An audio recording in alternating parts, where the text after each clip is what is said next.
our last class, we referred to Barker's point of view that there are a number of varieties of liberty. We start from that point now. Barker was talking of liberty in two senses. First of all, liberty as a procedure of organization of political life. And secondly, liberty as defined by law of the country. So naturally, after concluding his analysis, Barker comes to the conclusion, I quote him, that if liberty and law do not quarrel, liberty may quarrel with itself. This is his statement. That is, there is a popular notion that if citizens want to go on in a liberal way to exercising his liberty, it may clash and do clash sometimes with the law of the land. So that we can understand that. But what about this part of the phrase that liberty quarrels with itself? And we must make this point clear in order to have a further dimension of a discussion on liberty. What Barker really means is this, that there are different forms of legal liberty. And for example, he says that within the category of what we call civil liberty, it is called the civil liberty of the individual person. When it is a question of individual person, we call it civil liberty. When it is the question or issue of citizenship or citizen status, then it is political liberty. And when we think of citizens as a worker, then it is the economic liberty, which are important. That means civil liberty is one of the person concerned, of the individual, political liberty of the citizen, and economic liberty of the worker. Same citizen in different capacities.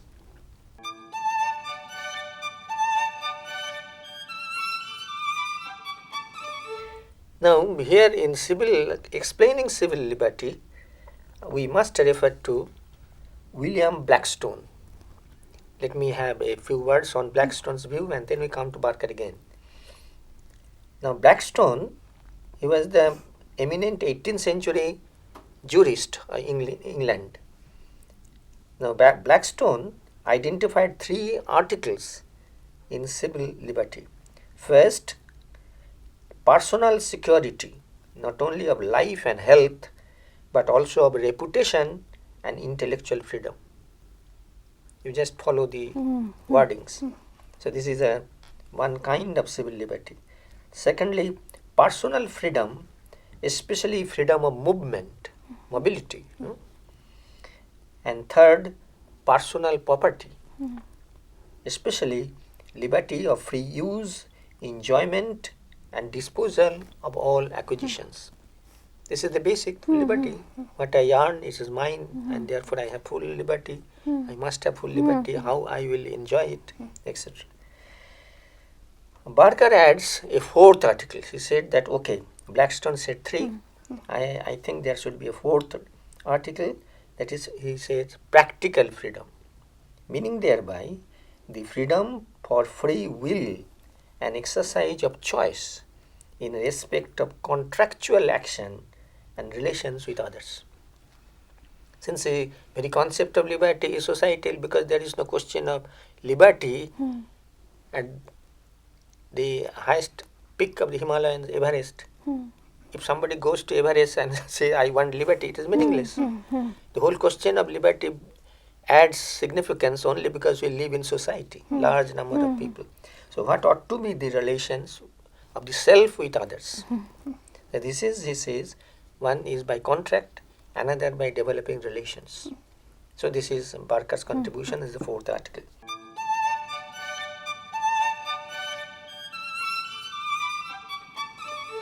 Now, as a political liberty of the person, Blackstone says that this liberty is largely negative insofar as it means in the main the power of the state or the government to define or restrict the liberty of the others. In so many laws, these things are done. For example, the traffic rules. So you cannot go this, you cannot go this. Only after the green light is there you can go. That means you cannot imagine an absolute personal freedom or like this. So law is not the enemy of liberty. Law helps enjoyment of liberty. So it is not a limitation on liberty? No, not all laws. Suppose if there is detention law, very crude type, then that is inimical to liberty. But the traffic law helps enjoy the liberty. Liberty of the safe driving. If you say that, why should I am a free citizen, why should I obey that constable, traffic constable, then that means you are inviting chaos. Liberty not to be run down by any kind. Yes. Now, so Blackstone, he was a jurist basically, so he says the highest law is always the constitution. Everybody must function within the constitution, and that ensures liberty for all. Then the other is limitations of the sovereign prerogative, either parliament or the king or the whatever the regime in any case, a president of the country or the prime minister. They may have certain prerogative, but they must not be allowed to go against or adversely affect liberty of the citizen. So then there is the power of petitioning the government for redress, and the power of having or using arms for self-preservation and self-defense. Now this is a very, very, what should I say, very interesting thing to, and there is no end to debate. Just one digression in this connection which comes to my mind immediately. Now, right in India now, many jurists even or the political leaders, they are suggesting that women must be trained in using arms because women have become vulnerable to violence. Now, it may have other repercussions. In America, for example, everybody has got the fundamental right to carry arms. From the very beginning, they are insisting on it as part of individual liberty. Now, what is the result? We get the incident, I hope you remember. That is, a minor boy used the guns and killed his friends in the class. So, the balance is necessary. But after all, the Blackstone pointed out to this. So, he said that political liberty should be regarded as a counterweight to the individual to pull or thrust the government as an outside agency. If you think that individual and the government, if they do not accommodate each other for the benefit of the total social health, otherwise there will be clash. If the individual says the government is my enemy, if the government says the individual I must repress it and control the individual, then liberty vanishes. So this is one kind of thing to be, dilemma to be resolved in political theory.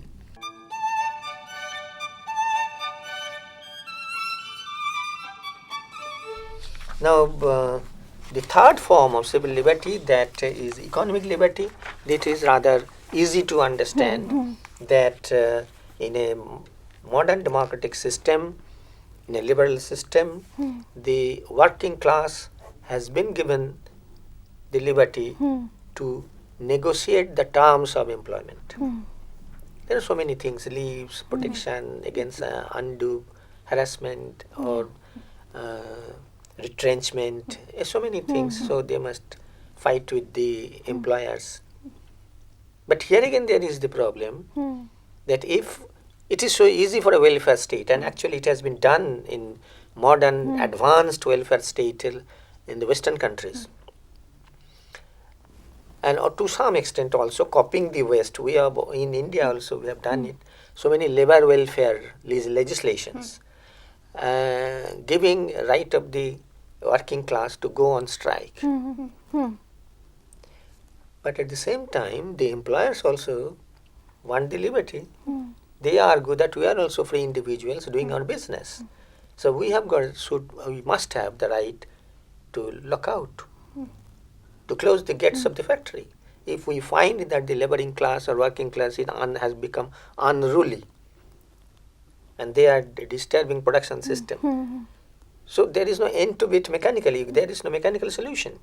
It must be generally a political atmosphere to be built up based on a common or consensus, common agreement or consensus, which main object should be to establish peace and prosperity in the society. There cannot be any blind answer that he is wrong and he is wrong. Worker is always right, employer is wrong, or vice versa. Employer is right or the workers are wrong. So this dilemma is always there in a particularly welfare society, isn't it?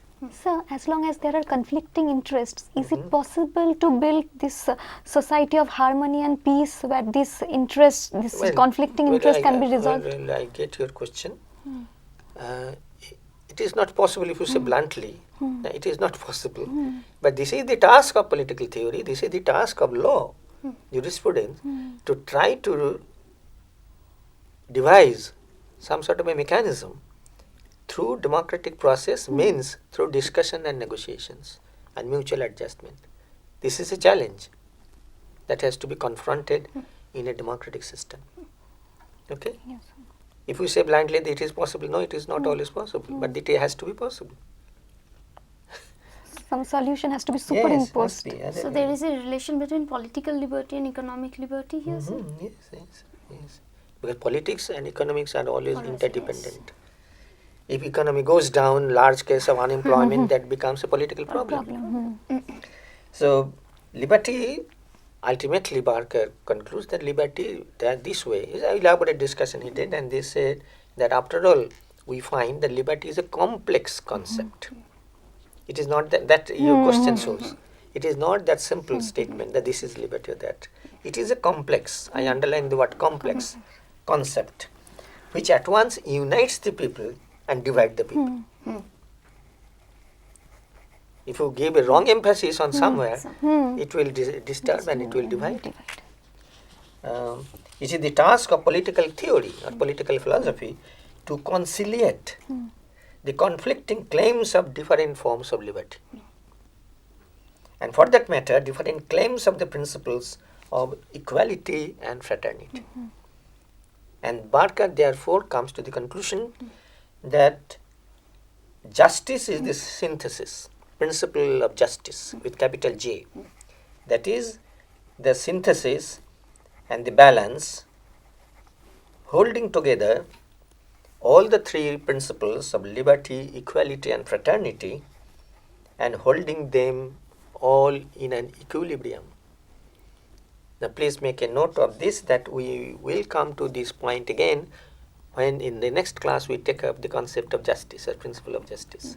But this is, I just referred that Barker finally points out it is the principle of justice whose task it is to reconcile, to conciliate, to bridge bridges, to establish harmony between three competing principles: liberty, equality, fraternity. Now this is one kind that is at a stage we arrive now. Now I will refer to the latest. I call it the expanding horizon of liberty discourse.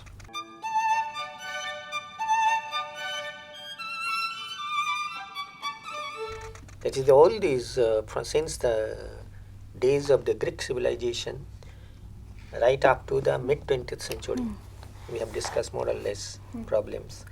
Now, in the second half of the 20th century, what is the development? What is the horizon of the discourse? Here, I think the most important thinker who must be understood is Isaiah Berlin. Basically, he was a victim of Nazi oppression. We must remember that at the background in our mind. He fled his own country, came to England, where he was offered the professorship in the University of Oxford, and for the rest of his life he lived there. So Isaiah Berlin,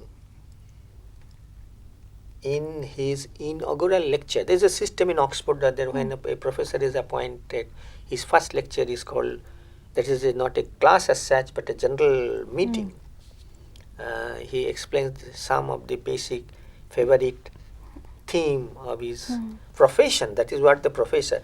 Now nowadays professor has no meaning. Everybody is a professor. But professor basically means any learned man who has something special of its own to contribute. So I say so many things in order to, it will be clear right now when I go into explaining his principles, that his inaugural lecture was titled Two Concepts of Liberty. And this one lecture made Isaiah Berlin a great contributor and an important name in the history of evolution of the liberty discourse. The two concepts, what he means, one is positive concept, another is negative concept. Negative liberty and positive liberty. By negative liberty he means non-interference, that government will not interfere, parliament will not interfere, that is state will not interfere, so that individual can be free. It is negative. That is absence of external constraints on the individual. It gives the individual to be at liberty as she or he wishes. This is called basic preliminary interpretation of negative liberty. And by positive liberty he means that it is a concept of liberty which is linked to the achievement of identifiable goal or benefit. Usually personal development, you mark the words, usually personal development, self-realization or self-mastery. Do you get any sense? Yes, sir. That is how the individual herself will devise her own method of advancement without injuring his progress on the path of enjoyment of liberty. Now in Berlin's analysis, liberty is linked to the values of individuality and pluralist political system. I again refer to his life history because he has experienced regimented and brutal political system.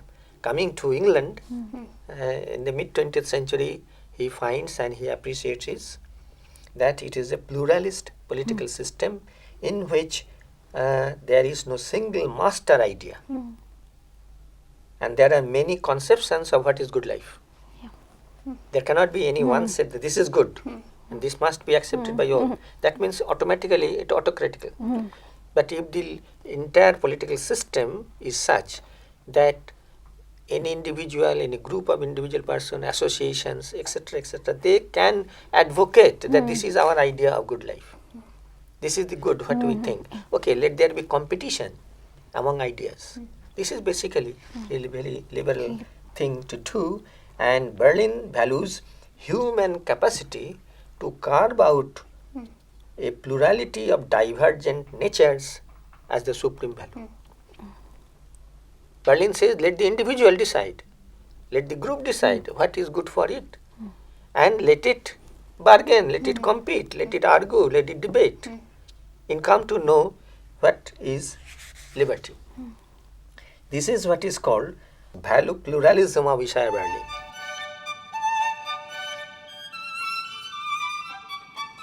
That is what is good. This very concept is a value, matter of value considerations, and these value considerations must be plural. Even when a country is democratic technically or legally, that is there is equality, there is elections, etc., that country, according to Berlin, is not a democratic society if the question of choice is blocked.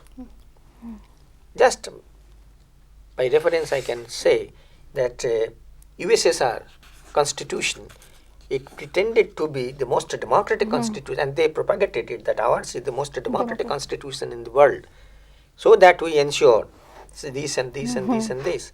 But the whole thing collapsed because there was no alternative choice given to the people of the Soviet Union. No alternative choice. Whatever party decides is good for the people. You have to accept it that party always was good for the people. point is, it is not the question of right is wrong or wrong. You leave the individual to decide for herself or himself what is good for him. So this is the basic difference. So Berlin argues that there are two traditions of thinking about liberty in political thought. One tradition associated with the rise of liberalism as such, and that is negative liberty. From the very beginning, from the Renaissance time, the time when liberalism and capitalism came as twin brothers, they said that don't interfere, right of the individual to make one's progress at the way he thinks best for himself or herself. But this is, he says, the negative liberty. And Berlin argues that this is better than positive liberty. Apparently, at the first instance, it might sound, what is this, that he says positive is not acceptable, negative is acceptable. Because positive, let us go back, I have just said, what positive liberty? That the individual will achieve identifiable goal and benefit for personal development, personal self-realization and self-mastery. Well, these are the phrases or the concept which is basically of a higher level of philosophical realization, which does not matter much in day-to-day administration or politics of the country. Now, there is a danger in it, Berlin also argues. Hegel, for example, he talked about that what is good for the society is based known in evolution of the idea, capital I, or the reason, capital R. These are all metaphysical concepts. So these are to be resisted, because that will promote the right of the state to dictate that this is good. There lies the danger. For Berlin, negative freedom implies freedom from interference with one's right to choose and absence of restraint. Negative liberty is the choice among options. He condemns the way positive liberty has been misused by totalitarian regimes, fascist despots. Positive liberty is not attractive to Berlin as it is based on a rationalist and monistic view of the goods. So he said, this is what I say, value pluralism. Society must be pluralist both in structure, operations and spirit. Otherwise liberty will not be there. So Berlin feels more happy in company with Locke, Hume and John Stuart Mill rather than in company with Fichte, Hegel and Marx. So I think my meaning is clear.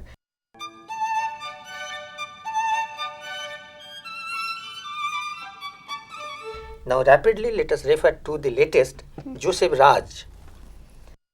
He criticizes the negative liberty of non-interference on the ground because his liberalism is called or known as perfectionist liberalism, and he believes that human autonomy requires a certain kind of community life which has created liberal government promoting value pluralism. Then we can refer to John Gray, very latest in 1990s. He dismisses negative liberty. They are all critics of Berlin. Negative liberty as lacking in intrinsic value. He said that what is the intrinsic value? They have questioned it. He argues that there are collective goods with an inherent value different from public goods. And then finally, we must refer, because we cannot do without him, John Rawls, a theory of justice. He is the basic fundamental philosopher of our time, liberal philosophy. Now he says that liberty and equality both are necessary. But to quote one phrase of Rawls, he says that liberty must always have lexical priority. Lexical means dictionary. As A always comes before B. Similarly, he says that if there is any clash anywhere in any policy between equality and liberty, then liberty must have priority. Over quality. Yes. But this is the important thing of Rawls' philosophy. He agrees to make discrimination, deviate from the rule, deviate from equality.